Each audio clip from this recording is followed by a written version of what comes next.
aujourd'hui comme invité du jour M. Momar Ndao, président de l'ASCOSEN. Bonjour M. Ndao. Oui, bonjour.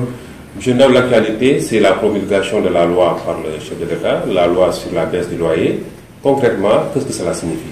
Alors cela signifie que la loi qui a été votée le 15 janvier 2014 par les députés au niveau de l'Assemblée nationale est devenue maintenant opérationnelle après la promulgation par le chef de l'État le 22 janvier.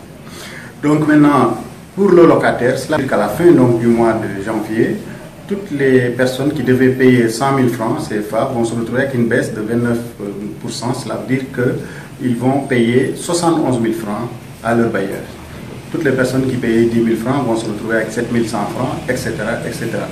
Et pour les personnes dont le loyer démarre à 150 000 jusqu'à 500 000 francs CFA, ils ont une baisse de 14%.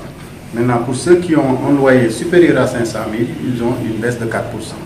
Donc l'idée, c'était de diminuer de manière plus sensible pour les petites bourses, de sorte que l'on puisse diminuer moins pour les Sénégalais qui ont plus de revenus.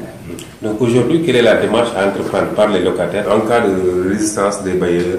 Alors en cas de résistance des bailleurs, il y a la loi 81-21 du 25 juin 81 qui réprime la hausse illicite des loyers et qui dit que si vous ne respectez pas les prix donnés par le gouvernement dans le calcul des loyers, vous risquez une peine de 2 à 6 mois de prison et une amende qui peut aller jusqu'à 1 500 000 francs.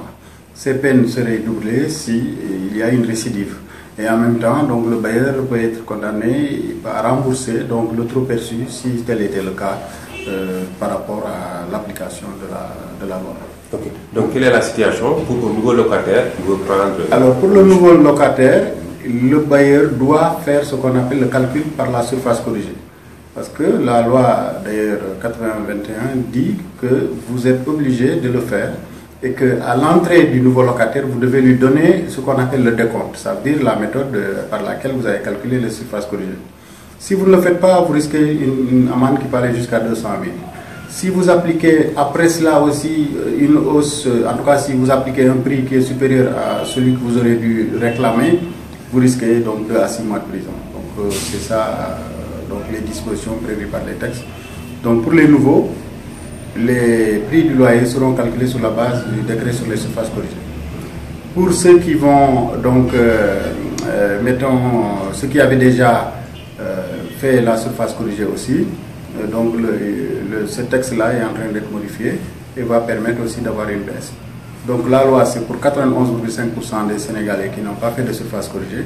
Pour ceux qui ont fait la surface corrigée, il y aura un décret. Et pour ceux qui vont venir aussi, il y a un décret qui est celui des surfaces corrigées qui va s'appliquer. Okay. Donc la baisse du loyer concerne simplement les habitations, les maisons d'habitation ou bien les maisons à usage commercial? Parce qu'en fait, c'est les maisons à usage d'habitation. Mais l'article 572 et suivant du Code des obligations civiles et commerciales jusqu'à partir même de l'article 565, il y a une section qui définit ce qu'on appelle les locaux à usage d'habitation. Et dans ces locaux à usage d'habitation sont assimilés aussi, bien sûr, les bureaux, s'il n'y a pas d'activité commerciale dans le bureau. Donc là aussi, ils sont calculés, ils sont gérés de la même manière, ils sont assimilés aux locaux à usage d'habitation. Donc aujourd'hui, au niveau de la commission, sur la baisse du loyer, quelles sont les mesures ou bien les actions que vous comptez mener pour vraiment assez communiquer sur cette... Voilà. La principale action sera une action d'information et de communication. Il y a un numéro vert du ministère du Commerce qui est le 800 00 77 77 qui va être utilisé aussi à informer les usagers par rapport au taux de baisse auquel ils ont droit. Nous avons fait aussi un tableau qu'on est en train de publier sur les sites internet de l'ASCOSEN et sur d'autres sites internet pour permettre donc de pouvoir savoir exactement quel est le nouveau prix qu'on devrait payer compte tenu du loyer qu'on avait avant.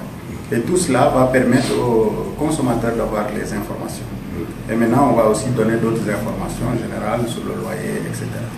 Donc aujourd'hui, avec cette baisse, est-ce qu'on peut dire quelque part c'est une victoire de l'association des consommateurs du Sénégal? Ah oui, depuis 2005, on s'est battu pour que les prix du loyer baissent. Bon, malheureusement, le président Wade, lui, ne croyait pas en une baisse des prix des loyers. D'ailleurs, ce qui a fait que Même en 2008, quand il y a eu la commission d'enquête parlementaire, il n'a pas répondu à la commission quand la commission a déposé ses conclusions.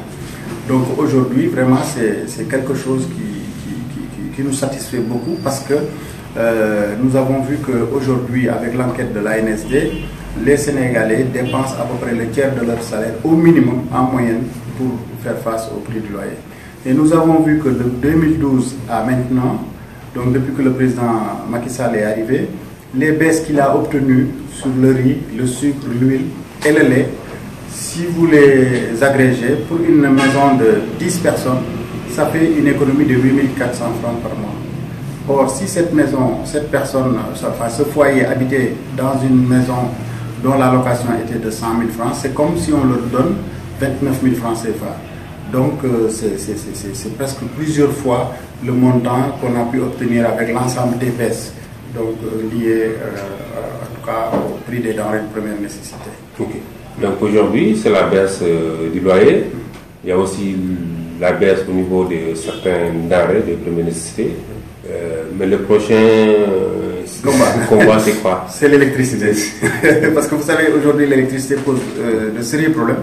Parce qu'avec l'évolution du niveau de vie, nous avons de plus en plus d'équipements qui marchent à l'électricité. Et donc, ce qui fait que forcément, donc, le coût de l'électricité est en fonction de la consommation, le coût est en train d'augmenter. Et nous avons vu que ces 8 dernières années, l'augmentation cumulée de l'électricité pour les petits ménages est de 49%. Et pour ceux qui ont un frigo et plus, c'est 89%. Donc c'est extrêmement élevé. C'est dû au fait que Sénélec a des problèmes structurels, mais avec les nouvelles centrales qui devraient venir, les prix devraient baisser. En tout cas, nous nous battons pour que les prix puissent baisser, pour que les Sénégalais puissent vraiment utiliser le restant de leur pouvoir d'achat à consommer, ce qui va développer le pays. Ok. Merci M. Ndao. C'était votre émission L'invité du jour. Nous avions le plaisir de recevoir aujourd'hui M. Mamouad Ndao, président de l'ASCOSEN, sur la baisse du loyer au Sénégal. Merci. Merci.